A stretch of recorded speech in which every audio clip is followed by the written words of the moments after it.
आता हे बोलले आता आई यायची वेळ झाली आहे आणि आई माझं लग्न करायचं विचार करून येणार होती डिसेंबरमध्ये, क्रिसमस होता ना, तर मग हे बोलले आपण त्याच्या आधीच लग्न करूया. तुम्ही आईला सांगितलंच नाही? नाही, घरी कोणालाच नाही सांगितलं. मग घरी शोधाशोध नाही झाली? नाही, म्हणजे आम्ही सकाळी निघालो असं तयारीत. माझ्या मैत्रिणी आणि होते, सुषमा उपाध्याय म्हणून ती होती, एकदम बेस्ट फ्रेंड होती, आता पण ती आहे माझी बेस्ट फ्रेंड. आणि मग आम्ही गेलो तयारी. ती बोलली की आपण जरा बाहेर जातो म्हणून माझ्या भावाला सांगितलं आणि मग आम्ही गेलो. मग आम्ही लग्न केलं. तुम्ही काही सगळी तयारी केलेली होती? हो, मी ऑलरेडी पहिलीच का तारीख बिरीख घेऊन सगळं ठरवून ठेवलेलं. मग कुठे केलं लग्न? दादरला. मग तेव्हा तुम्ही काय करत होता? उत्पन्न? तेव्हा मी नोकरीला होतो. अच्छा, त्यावेळेला मी डेअरीला होतो, आरे दूधला. अच्छा, नोकरी लागली होती? हो, नोकरीला होतो. आणि तुम्ही? मी पण होती नोकरीला तेव्हा. तुम्ही कुठे होते? मी टीचर म्हणून अशी होती. अच्छा, पण घरी समजलं कधी? मग घरी तुमच्या घरी कसं काय? माझ्या घरी म्हणजे कसं आम्ही लग्न करू, ही तिच्या घरी, मी माझ्या घरी. अच्छा, लग्नानंतर किती वर्ष? असं 3 महिने होतो, 1.5 महिना होतो. कारण आमचा प्लॅन वेगळा होता की स्वतःच मग घर घ्यावं, सगळं हे करून मग हे करावं, तिच्या आईला बी हे करून. तुम्ही लग्न केलं हे तुमच्या घरी पण माहिती नव्हतं? नाही, माझ्या घरी पण माहिती नव्हतं, फक्त मित्रांमध्ये. हो, मित्रच फक्त. घरी भावालाही माहित नाही? नाही, त्याला पण माहित नव्हतं. त्याला मग नंतर समजलं कसं, ज्या दिवशी आम्ही लग्न केलं आणि त्या दिवशी माझ्याबरोबर जे मित्र होता, तिचा भाऊ म्हणून होता जॅकी फर्नांडिस म्हणून, तो, तर त्यांनी ते फिरायला काहीतरी चौपाटीला गेलेलं, तो त्याच्या मिसेस बरोबर. त्यावेळेला त्याचं ते आमचं लग्नाचा जे होता सर्टिफिकेट ते त्या टॅक्सीत विसरलं. बापरे, त्याला कळलं? हां, टॅक्सीत विसरलं. टॅक्सीला जो प्रवासी गुजरातला जाणारा होता त्यांनी ते त्याच्या शुभेच्छा हे करून ते पत्र सदर पत्त्यावर आमच्या घरी पाठवून दिलं. ते भावाने त्यावेळेला पण तुला पण तणाव झालाच असेल ना? हो, तणाव झालेला तेव्हा जरा. नाही असं नाही झालेलं, पण आता सगळं आता व्यवस्थित. पहिल्या खेळात काय होणार बघूया. नक्की नक्की मस्त खेळ येणार बघा तुमच्यासाठी.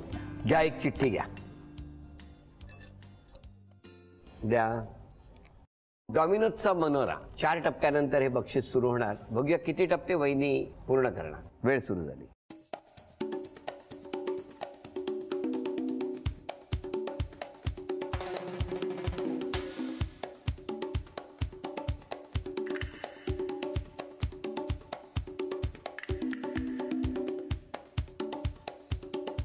₹1000 बक्षीस तर मिळालं.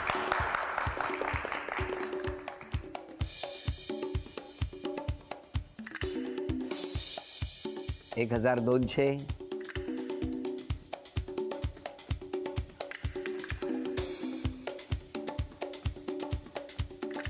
$1400,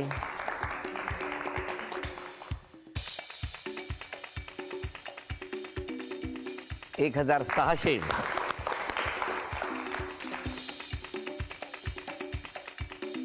$1800,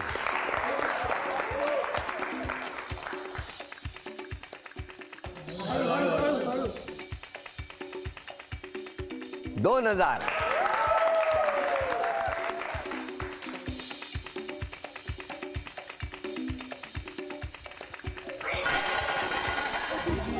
₹2000 बक्षीस वहिनींना मिळालं. अभिनंदन, अभिनंदन. थँक्यू. तुम्ही एकमेकांना प्रपोज कधी केलं?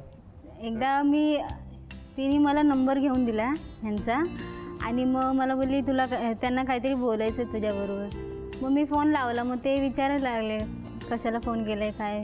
मी विचारलं त्यांना तुमच्या मनात काय आहे काय नाही, तुम्ही का बघता म्हणून. मग ते बोलले असं असं आहे. मग आम्ही दोघं प्रपोज मारला, फोनवर प्रपोज मारला. आम्ही दोघं पण एकत्र. पण मग भेटले कुठे? तिकडेच आमच्या घराच्या ऑफिसच्या पाठीच ना राहायला. ती तिथंच होती ना, मी ऑफिसमध्ये कंटिन्यू असायचं. मग तिथंच भेटी गाठी वगैरे म्हणजे कुणाला न कळता आमच्याकडे. मग तुम्ही जेव्हा प्रपोज केलं तेव्हा तुम्हाला टेन्शन नाही आलं? ऍक्च्युली बऱ्याचदा वेगळी कास्ट म्हटल्यानंतर असं होतं ना त्यावेळेस, म्हणजे कास्टचं वगैरे हा विचार नव्हता ना त्यावेळेस. तो अंधाधुंद होतो त्यावेळेस. तुमच्या घरी काय होईल, तुमच्या घरी काय होईल याचा विचार दोघांनी केला नाही? त्यावेळेस डोक्यात विचारच नव्हता ना तो. नाही, त्यावेळेस फक्त समोर दिसत होते ती प्रेम. प्रेम किती दिवस हे प्रेम चाललेलं? 2 वर्ष. 2 वर्ष चालू होतं. पण घरी कळल्यावर काय झालं? घरी कळल्यावर मग सर्वांनी हे केलं, विरोध केला. नाही ती कुठल्या जातीची, तू कुठल्या जातीचा, म्हणजे नाही. माझ्या भावाला कळल्यानंतर तो बोलला का नाही असं आमच्यामध्ये चालत नाही असं वगैरे लग्न. मग नंतर तिच्या भावाला कळल्यानंतर समाजमधून बाहेर करतात ना. मग अजून सुद्धा तिचा भाव अजून बोलत नाही आमच्याशी, नाही बोलत. माझ्याशी नाही बोलत नाही. तिची आई आहे, भाऊजी आहे, मामी वगैरे बाकी सर्व सगळे बोलतात, बोलतात. फक्त भाऊ नाही भाऊ बोलत नाही आहे. बोलत. काय जे आहे ते आपल्याला प्रेम केल्याने बोलायचं आहे. मग हे आले घरी आमच्या भावाला बोलले मला लग्न करायचं आहे, लग्न करून द्या. ते काय बोलले आम्ही करत नाही, हे सगळं करून देणार नाही असं बोलला भाऊ? डायरेक्ट बोलले मग लग्न वगैरे आम्ही करून देणार नाही, आमचं चालत नाही हे सगळं. अरे बापरे. नंतर हे डायरेक्ट ह्यांचे बॉस होते ना त्यांना घेऊन आले सगळ्यांना. बोलले मी लग्न करणार तर हिच्याशीच करणार. असं बोलले? हो. घरात आल्यानंतर बसले आणि डायरेक्ट बोलले मला लग्न करायचं आहे, करून द्या नाही तर मी स्वतः पळून येईल. असं बोलले? असं बोलले. काय डेअरिंग आहे यांच्याकडे. हो भरपूर डेअरिंग होती. मग तुम्ही काय केलं? मग नंतर मला पण विचारले तुला काय करायचंय, तर मी बोलली मी पण करणार ते इथे ह्यांच्याबरोबरच लग्न करणार असं सांगितलं? मग बोलले की ठीक आहे मी करून देईल, पण मी काय संबंध वगैरे ठेवणार नाही तुमच्याशी आणि तुम्ही पण यायचं नाही. असं भाऊ बोलला? भाऊ बोलला. पण मग आता भाऊ बोलत नाही? नाही. मिस करता? हो करते. हा, तुम्ही कधी प्रयत्न नाही केला त्याच्याशी बोलायचा? केली होती लग्न झाल्यानंतर, पण काय नाहीच बोलत तर काय करणार. आणि तुमच्या घरी कळल्यावर काय झालं? ना आमच्या घरी कळल्यानंतर पहिलं माझी मावशी काका आहेत, त्यांनी पहिलं गावी मला एक मागणं स्थळ बघायला गेलो ना. मी त्यांच्याबरोबर गेलो पण. अच्छा, मुलगी बघायला गेले? जाऊन आलो. इकडे चालू आहे, तिकडे मुलगी बघायला गेले. बरं चाललंय तुमचं. हं? बघायला गेलो. नंतर मी त्यांना बोललो की मला नाही आवडली, माझं असं असं आहे. मग मावशी काका बोलले नाही असं नाही जमणार, तू आहे ते व्यवस्थित गरीब आहेस ना तू, आता तुझ्याकडे काय परिस्थिती नाही आहे, मग त्या हिशोबाने तू कर. मी बोललो नाही, माझं तिलाच बोलणं झालेलं आहे, मी तिला दिलेलं आहे काहीतरी शब्द, मग ती पाळणार. मग त्याच्यावर तेव्हा परिस्थिती घरची? माझी परिस्थिती पहिल्यापासून गरीब. मग आता या लोकांनी मला फक्त लहानपणापासून सपोर्ट केला. मी 5वीला असल्यापासून कामाला जातो. माझे आई वडील होते 5वीला असल्यापासून? हो कामाला जातो. मी प्रत्येक गोष्टीमध्ये काम करतो. मग नंतर 5वी नंतर माझे मावशी काका वगैरे होते, मावशी काकांनी सांभाळलं. 5वीत काय काम करायचं? 5वीत म्हणजे हॉटेलमध्ये आपलं वेटर, चहा पाणी दे वगैरे, म्हणजे भांडी वगैरे घास, या सर्व गोष्टी केल्या मी. म्हणजे प्रत्येक लाईनमध्ये मेडिकलमध्ये काम करो, मेकॅनिकलमध्ये मोटरसायकलच्या गॅरेजमध्ये काम केलो, प्रत्येक ठिकाणी जाऊन आलो मी. खूप मेहनत केली? हो बरंच लहानपणापासून पहिले मेहनत केली. फक्त नंतर मुंबईला आल्यानंतर या लोकांनी मला सपोर्ट दिला, त्यामुळे मी ह्या स्थितीला आता. हे कोण? ही माझी भाऊजी आणि बहीण आहे. बहीण?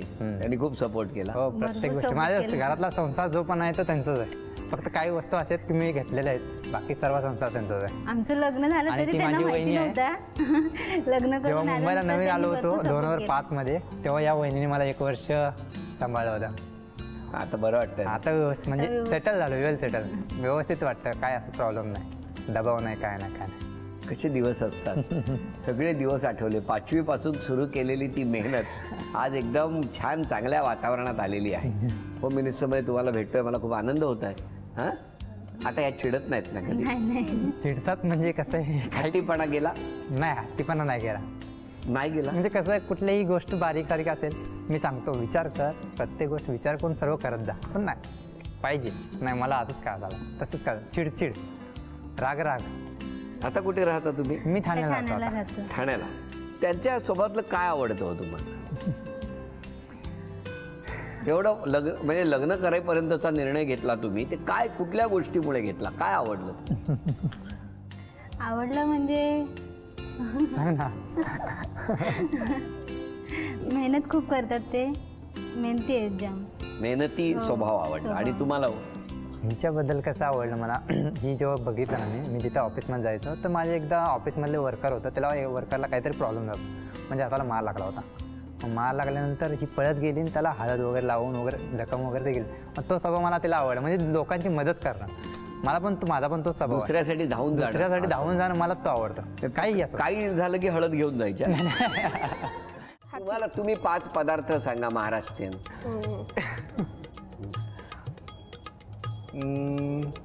त्यांना ते पदार्थ आठवायचे पण नाहीयेत असा चेहरा दिसतो. काय केलंय, काय काय करून घातलंय खायला? भरली काढली.